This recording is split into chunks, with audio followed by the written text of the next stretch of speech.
One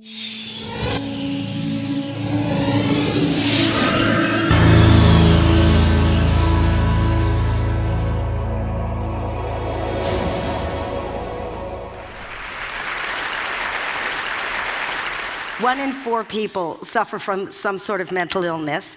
So if it was 1, 2, 3, 4, it's you, sir, you. Yeah, with the weird teeth. And you next to him. You know who you are.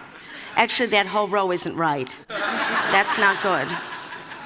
Hi, yeah, real bad. Don't even look at me. I am one of the 1 in 4. Thank you.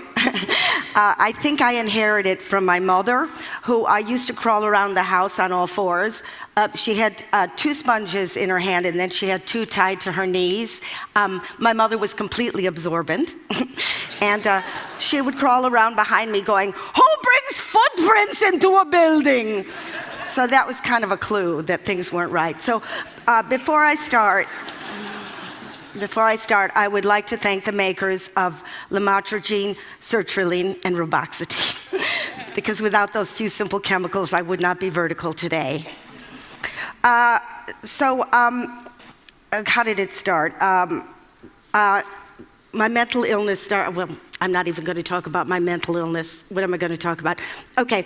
I always dreamt that when I had my final breakdown, it would be because I had a deep Kafkaesque existentialist revelation, or that maybe Cate Blanchett would play me and she would win an Oscar for it. But that's not what happened. I had my breakdown during my daughter's sports day. There were all the parents sitting in a parking lot eating food out of the back of their car, only the English, eating their sausages. They love their sausages. Lord and Lady Rigor Mortis were nibbling on the tarmac. And then the gun went off and all the girlies started running and all the mummies went, "Run! Run, Chlamydia, run! Run like the wind, Veruca! Run!" And all the girlies running, everybody, except for my daughter, who was just standing at the starting line, just waving, because she didn't know she was supposed to run. So I took to my bed for about a month, and when I woke up, I found I was institutionalized. And when I saw the other inmates, I realized that I had found my people, my tribe, because they became my only friends. They became my friends, because very few people that I knew, I wasn't sent a lot of cards or flowers. I mean, if I had had a broken leg or I was with child, I would have been inundated, but all I got was a couple phone calls telling me to perk up. Perk up, because I didn't think of that.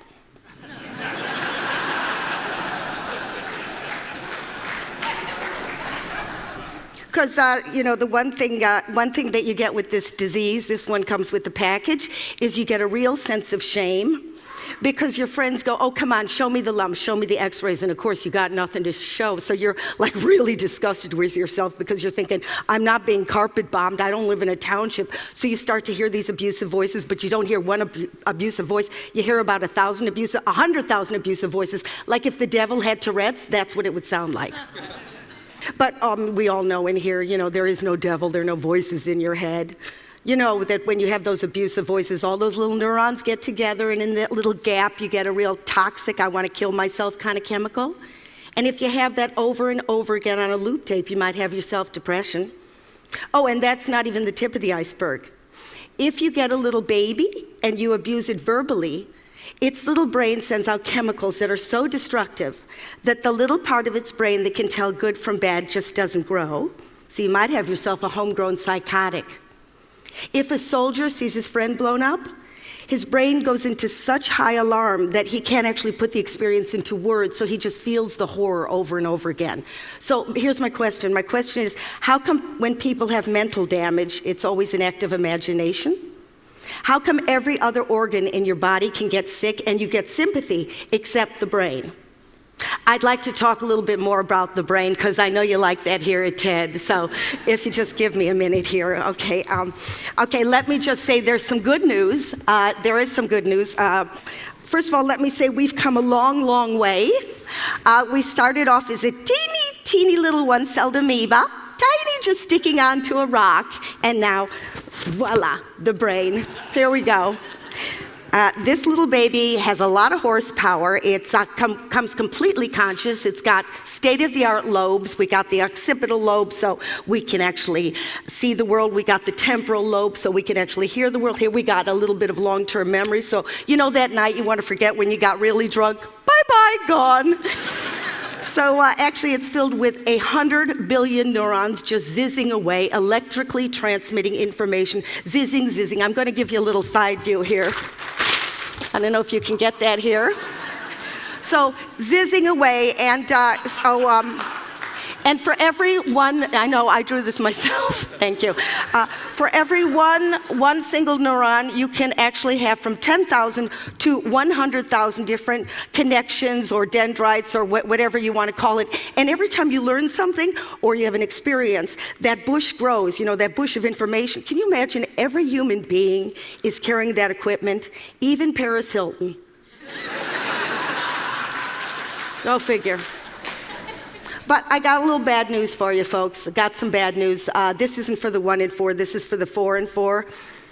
We are not equipped for the 21st century. Evolution did not prepare us for this. We just don't have the bandwidth. And for people who say, oh, they're having a nice day, they're perfectly fine, they're more insane than the rest of us. Because I'll show you where there might be a few glitches in evolution. Okay, let me just explain this to you. When we were ancient man, millions of years ago, and we suddenly felt threatened by a predator, okay? We would, thank you, I drew these myself. Thank you very much, thank you. Thank you. Thank you. Anyway, we would fill up with our own adrenaline and our own cortisol, and then we'd kill or be killed, we'd eat or we'd be eaten, and then suddenly we'd defuel and we'd go back to normal. Okay, so the problem is nowadays with modern man, when we feel in danger, we still fill up with our own chemical, but because we can't kill traffic wardens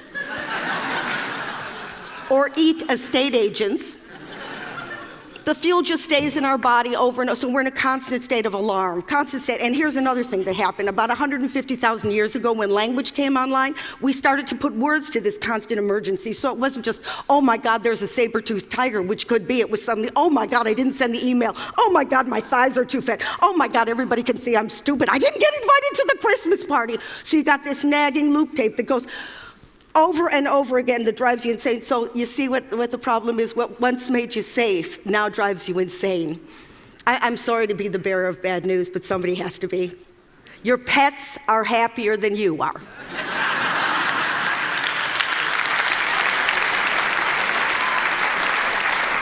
So kitty cat, wow, happy, happy, happy. Human being, screwed.